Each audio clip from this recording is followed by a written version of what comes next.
So what's the deal with Abram becoming a fierce warrior and destroying 4 armies to rescue his nephew Lot? Today we'll be digging into the extraordinary story from the book of Genesis, chapter 14. It's a story fueled with courage, divine intervention, and significant doses of faith. It's all about this war involving 9 kings and highlights the bravery of God's man, Abram. Now later in his life, Abram's name is changed by God to Abraham. But we're getting ahead of ourselves. Genesis 14 lays out the first war mentioned in the Bible. And interestingly enough, it's also the only time Abram is recorded in a military engagement. The events leading up to the war center around a conflict involving 9 local kings, including notable kings of Sodom and Gomorrah. Now, amidst all this turmoil, we find Lot, who's Abram's nephew. Lot manages to get himself captured, along with the king of Sodom and Gomorrah and various others. Their cities are ransacked and everything of value was taken, leaving the region in a state of chaos. Now in Genesis 14:14, we learn of Abram's daring rescue of his nephew Lot. Now the Bible tells us that when Abram heard of his relative had been taken captive, he called out the 318 trained men born in his household, and he went in pursuit as far as Dan. Now this bold decision showcases Abram's commitment not only to his family but also to God.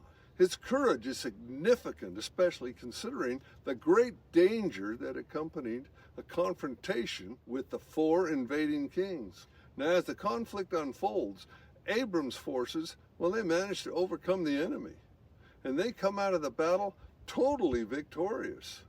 They liberate all the prisoners, including Lot, and reclaim the stolen possessions. Now, Abram's victory speaks volumes about his leadership and the effectiveness of his strategic planning.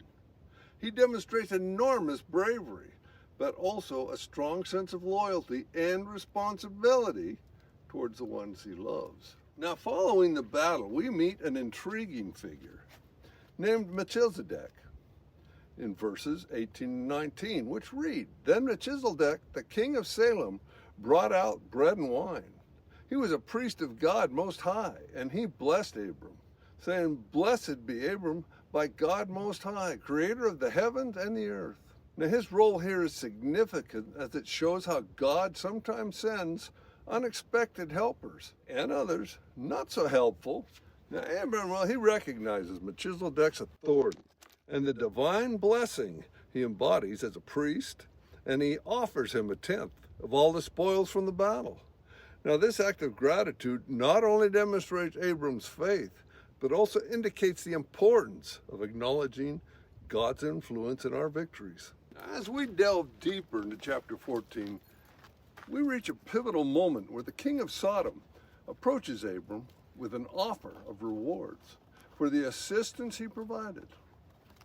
Then in verses 18 and 19 we read, "But Abram said to the king of Sodom, 'With raised hand I have sworn an oath to the Lord God Most High, creator of the heaven and earth, that I will accept nothing belonging to you, not even a thread or a strap of a sandal, so that you will never be able to say, I made Abram rich.'" Wow, really?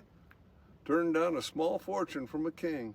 Well, Abram sets an example for everyone. He emphasizes the importance of acknowledging just how our victories come through God's provisions, rather than through human offers that might lead us from our values and integrity, not to mention the Lord.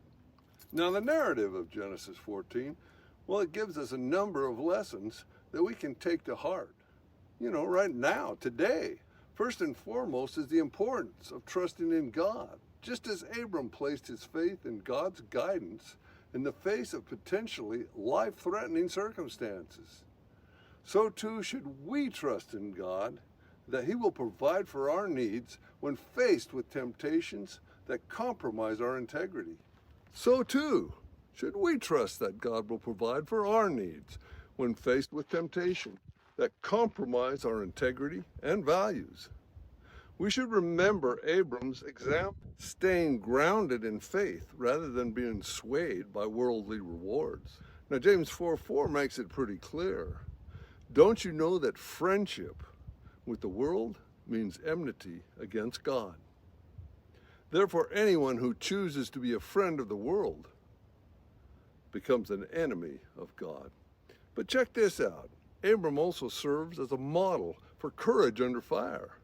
His willingness to charge into the battle, risking his own safety to protect those he loves, should encourage us to be brave in the face of our challenges and align us more closely with God's will.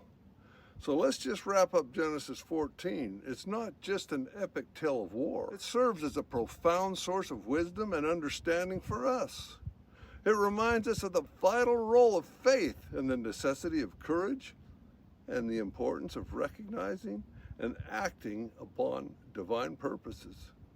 So let's strive to follow Abram's example, trusting in God's provision and standing firm in our belief while remaining open to the blessings that come through divine intervention in our lives. Now, thanks for joining me today as we explored this remarkable chapter. I hope this story might just inspire you in your own life. Now, we'll see you next week as we move into chapter 15 of the book of Genesis.